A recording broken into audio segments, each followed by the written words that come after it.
भारत वीरता का देश है। यहाँ की संस्कृति परंपरा अपने आप में खुद को गौरवशाली महसूस करती है। जब जब कोई सैलानी भारत आता है तो खुद को जिस संस्कृति में लिपटा पाता है तो वो खुद को भी गौरवशाली महसूस करता है। पर आज शर्म आ रही है भारत को स्वयं पर, क्योंकि उसमें कुछ लोग ऐसे हैं जो शर्मिंदगी की सारी हदों को पार कर चुके हैं। कुछ लोग YouTube पर ऐसे शो चला रहे हैं जिन्हें देखकर इतनी गंदगी महसूस होती है कि अपने आप में इंसान शर्मसार हो जाता है। आखिर क्या वजह आ गई है कि हमें इस तरह का कंटेंट परोसा जा रहा है?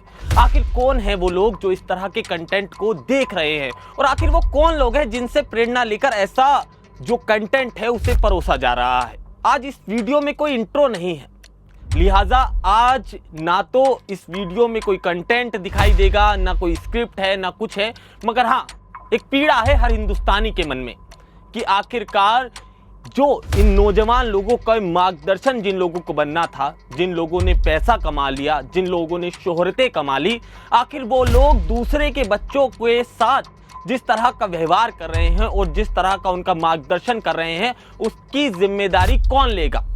और ये अधिकार उन लोगों को किसने दिया कि किसी यूथ को वो इस तरह से भटकाएं? आखिर किसने अधिकार दिया कि YouTube पर आके वो इस तरह का गाली गलौज करें? और ये अधिकार उन्हें कौन देता है कि किसी माँ बहन पर वो इस तरह की टिप्पणी करें? सवाल कई सारे हैं, पर जवाब किसी के पास नहीं है। लिहाजा उन लोगों के फैंस बढ़ते जा रहे हैं, फॉलोवर्स इंक्रीज होते जा रहे हैं, पर आज उनका असली चेहरा सबके सामने आ गया है। समाज इस पर अलग बात कर रहा है, सरकारें इस पर अलग बात कर रही हैं, कई संगठन इस पर अलग बात कर रहे हैं, पर सबके मन में पीड़ा है कि आखिरकार जो हिंदुस्तान का यूथ है वो आज किस डगर पर चल रहा है।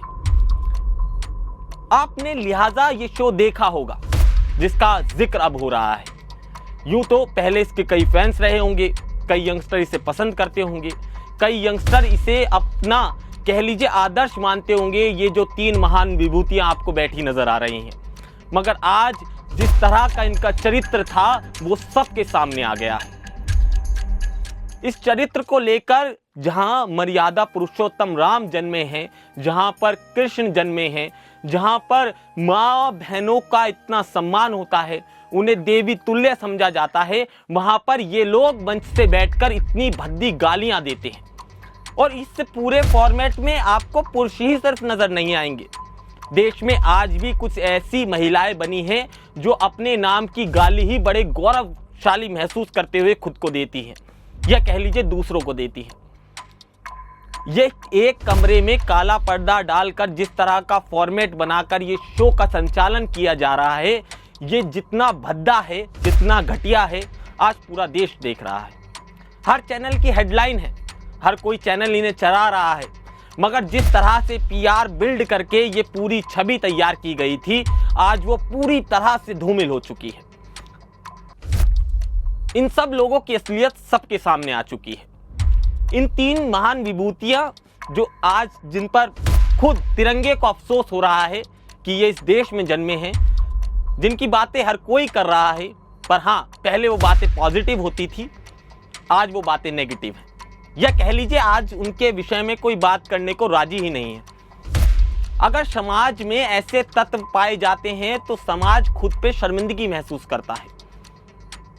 हम जब कोई शहीद होता है उसकी बलिदानी की गाथा आपको बड़े गौरवशाली महसूस करते हुए सुनाते हैं, पर आज इनकी कहानियां कह लीजिए आज तो इनके लिए शब्द खर्च करने का मन भी नहीं कर रहा। समय रहना ही नाम है ना इसका जो शो चलाता है, पर उस पर आपकी चर्चा करेंगे, मगर सबसे पहले उस शख्स पर चर्चा कर लेते हैं जिसने खुद प्रधानमंत्री मोदी से अवार्ड लिया था। यूं तो प्रधानमंत्री मोदी ने उसकी तारीफ भी की थी, मगर आज प्रधानमंत्री उसके इस कंटेंट को देख रहे होंगे तो खुद पर उन्हें अफसोस हो रहा होगा कि किस आदमी को उन्होंने ट्रॉफी किसके हाथ में पकड़ा रहे थे। यूं तो ये मेडिटेशन करते हुए बड़ी फोटो है इसके साथ ही पूजा पाठ करती हुई भतेरी फोटो मिल जाएंगी इंस्टाग्राम पे, यूट्यूब पे। इंटरनेट सेंसेशन इसे कहा जाता था, पर आज देखिए क्या देख रहा है, किस तरह का चरित्र इस आदमी का है। एक आदमी इस उम्र में इतना ज्यादा निर्लज्ज कैसे हो सकता है? आखिर कैसे शब्दों का प्रयोग कर सकता है? एक महिला इन तरह के जो शब्द, निहायती वाहियात शब्दों का इस्तेमाल कैसे कर सकती है? सबसे पहले रणबीर इलाहाबादिया की ही बात कर लेते हैं। कितनी मासूम सी शक्ल है ना इस आदमी की। इसकी शक्ल को देखकर हर किसी को इस पर तरस आता था। इसके पॉडकास्ट देखने के लिए लाखों लोग इसके पॉडकास्ट का इंतजार करते थे। कई मोदी सरकार के मंत्री चाहते थे कि ये हमारा पॉडकास्ट करे। जब विधानसभा या कह लीजिए उसके बाद लोकसभा के चुनाव आते थे तो हर कोई चाहता था कि इस पॉडकास्ट में जाकर हमारा एक पॉडकास्ट हो और हमारी छवि बहुत साफ सुथरी हो जाए। पर आज हालात क्या है? आप देखिए बी प्राक का वो वीडियो जिसमें वो कह रहे हैं मेरे को एक इनविटेशन आया था पॉडकास्ट का, पर मैंने वो कैंसिल कर दिया, अब मैं नहीं जा रहा। ये आपने जो पैसा खर्च कर कर, मोटी ताजी रकम खर्च कर कर, एक पीआर को इतना बूस्ट कर कर, जितने मंत्री जोड़े थे, जितने आध्यात्मिक धर्मगुरु अपने पॉडकास्ट पर जोड़े थे, इसके साथ ही जितने खेल जगत के लोग आपके यहाँ आते थे, जितनी बॉलीवुड सेलिब्रिटी आपके यहाँ आते थे, आज कोई आपके साथ खड़ा होने को तैयार है? आप देखिए आपने कैसी धूर्तों वाली हरकत की है। अपनी माँ के बारे में कोई ऐसे शब्द कैसे बोल सकता है? आपकी हिम्मत कैसे हुई एक शख्स को ये कहने की कि तू मेरा 2 करोड़ रुपए दूंगा, तू मेरा। शर्म आती है। आज इलाहाबादी आपके उन पॉडकास्ट पर शर्म आ रही है जिन्हें हमने लाइक किया था। आज शर्म आ रही है और अफसोस हो रहा है कि आखिरकार हमने आपका चैनल सब्सक्राइब ही क्यों किया। तमाम सवाल मन में घूम रहे हैं कि किस तरह की छवि हमने अपने मन में आपके लिए बनाई थी। आपके तो माँ बाप खुद डॉक्टर हैं। क्या आपको कभी आपकी माँ ने बचपन में थप्पड़ नहीं मारा था? जो आपकी ये करतूतें हमारे सामने आ रही हैं, मैं उनकी माँ से भी माफी मांगना चाहता हूं। पर यह सच है कि परवरिश में कहीं तो कमी हुई है, कहीं तो कमी आपकी परवरिश में है। जब जाकर आपका लड़का इस तरह की नीचता भरी हरकतें बाजार में करता घूम रहा है। क्या लगा था कि एक शो में जाएंगे, कुछ भी बोल देंगे, वाहवाही लूट लेंगे, पर क्या हुआ देखा? आज मुंबई की पुलिस आपके घर पर है। कुछ देर बाद ये वीडियो रिकॉर्ड हो रही है, मगर हाँ, कुछ देर बाद आसाम की पुलिस आपके दरवाजे पर होगी। आपको हाथों में हथकड़ी लगाए हुए तमाम लोग देखेंगे। एक पूरी संगत जो आपके पक्ष में एक समय दिखती थी, आज वो आपके विरोध में है। महज कुछ सेकंड के कंटेंट ने आपके करियर पर फुल स्टॉप लगाया है रणबीर, और इसकी वजह सिर्फ और सिर्फ आप हैं। आपके द्वारा बोले गए वो शब्द हैं। आप क्या कह रहे थे 2 करोड़ रुपए में? आपको बिल्कुल भी शर्म नहीं आई आप क्या कह रहे हैं? मैं आज भी आपके लिए आप कह के आपको संबोधित कर रहा हूं।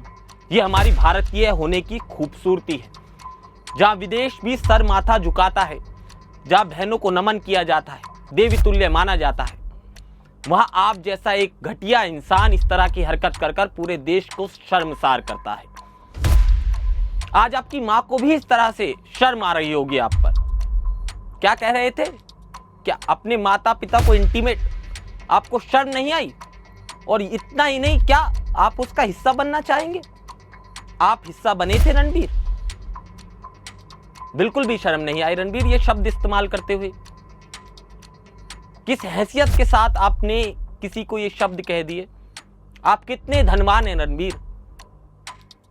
आपकी ब्रेकअप वाली खबरें बनी थी ना सोशल मीडिया पर, बहुत ज्यादा वायरल हुए थे ना उस समय भी। आप अपनी ही गर्लफ्रेंड के फेस पर इमोजी लगा के जो सोशल मीडिया है उस पर तस्वीरें शेयर कर रहे थे, और किसी माँ बहन के लिए इस तरह के शब्द इस्तेमाल कर रहे हैं। आपके दिल ने गवाही कैसे दे दी रणबीर ये सब कहने के लिए? जो बच्चे आपका पॉडकास्ट बड़ी खुशी से देखते थे ना रणबीर, आज उनके माँ बाप आपके चैनल को अनसब्सक्राइब करा रहे हैं।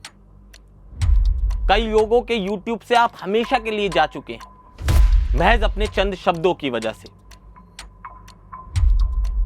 रणबीर शर्म आती है कि हमने आपको अपना आइकन कैसे मान लिया। तमाम लोग अफसोस कर रहे हैं रणबीर।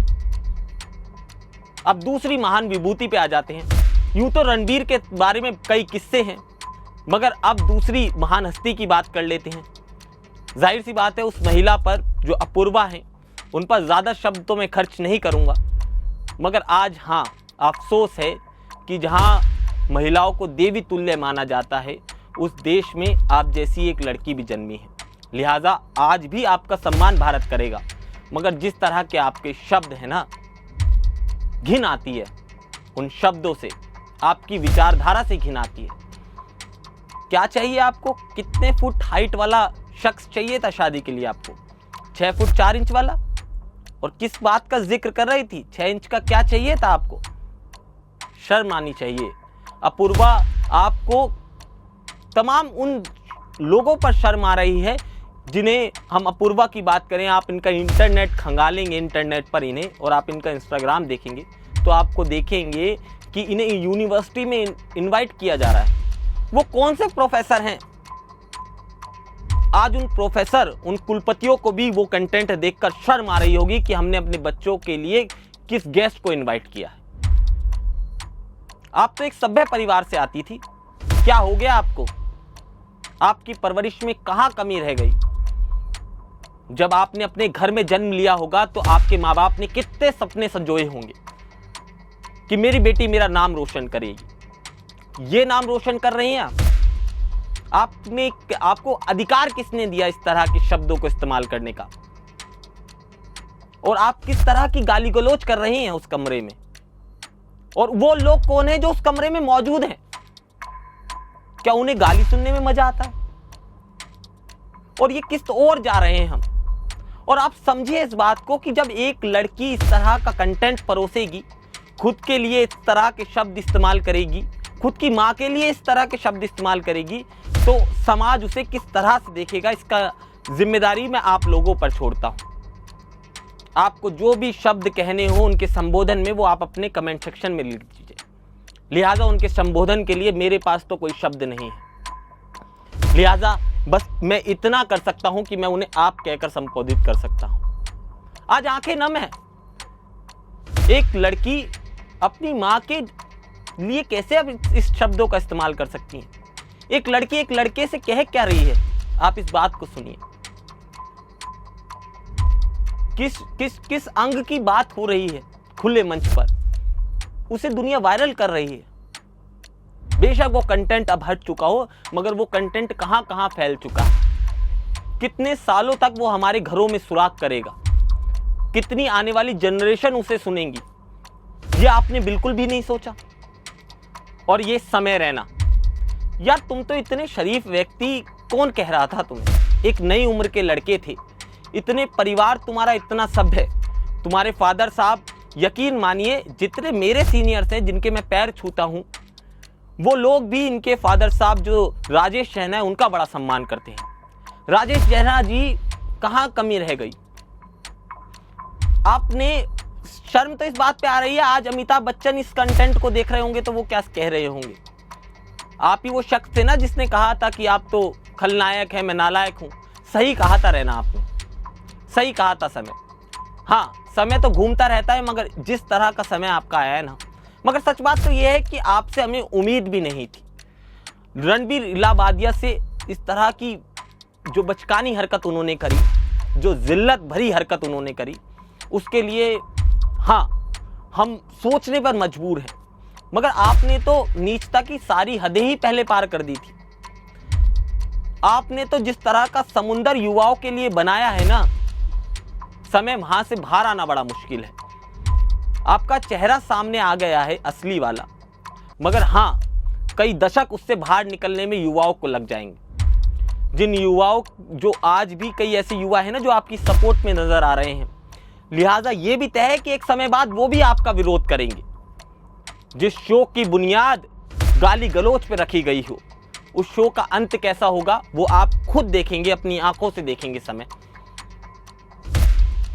क्या था उस शो का फॉर्मेट कि कितनी ज्यादा गाली दे सकते हो, अपनी माँ को कितना ज्यादा जलील कर सकते हो, अपने पिता को कितना ज्यादा शर्मसार कर सकते हो।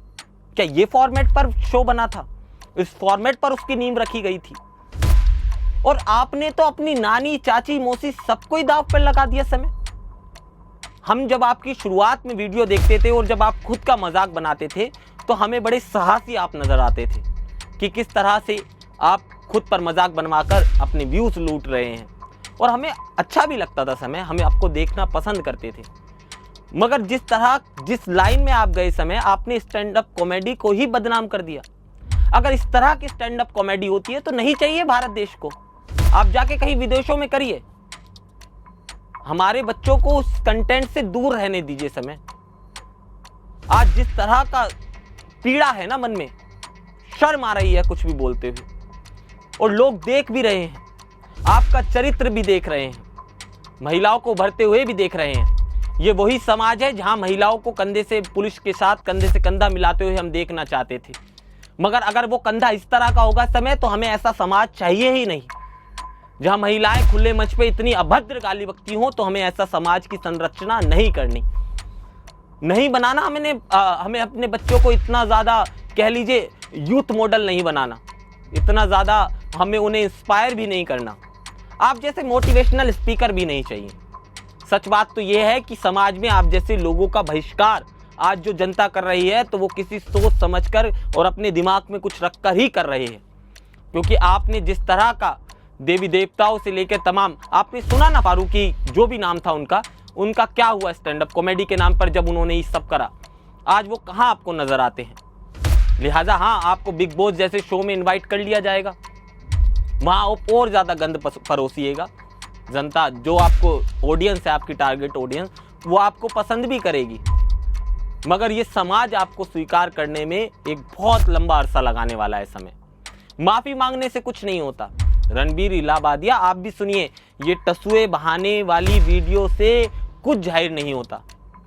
जो आपने बोल दिया वो सदियों तक गूंजेगा, वो कई दशक तक गूंजेगा। लिहाजा सवाल सबसे बड़ा यह है कि समाज किस ओर जा रहा है, आपके बच्चे किस ओर जा रहे हैं, आपके घर की महिलाएं किस ओर जा रही हैं। आज ऐसे कंटेंट को देखकर आपके जहन में तमाम सवाल घूम रहे होंगे, पर जवाब आपके पास नहीं होगा। आज आप भी शून्य पर बैठे होंगे। इन सब को देखकर इतना अरबों खरबीपति, इतने खुद को पैसे वाला बनाकर इन लोगों ने क्या हासिल किया। तो लिहाजा आपसे हाथ जोड़ के विनती है, कम से कम आप तो अपने बच्चों को ऐसे आदर्श और संस्कार मत दीजिएगा। इन लोगों को मत बनाइए यूथ आइकन, इन लोगों को मत बनाइए अपना मोटिवेशनल स्पीकर, इन लोगों से कुछ भी मत सीखिए। इन लोगों से जिस तरह की दरिंदगी, तो खैर वो अलग शब्द हो जाता है, मगर जिस तरह की जिल्लत भरी ये सारी चीज़ें हैं, और जिस तरह से इन्होंने पूरे प्रोग्राम को, कह लीजिए, मतलब आज शब्द भी ख़त्म हो गए, क्योंकि इन लोगों पर शब्द खर्च करने का मन भी नहीं है अंदर से। बस इस पूरे वीडियो में आपको कहीं दिखेगा तो वो सिर्फ पीड़ा दिखाई देगी। अब आपका क्या कुछ कहना है इन महान विभूतियों पर, हमें कमेंट सेक्शन में ज़रूर लिख दीजिएगा। नमस्कार।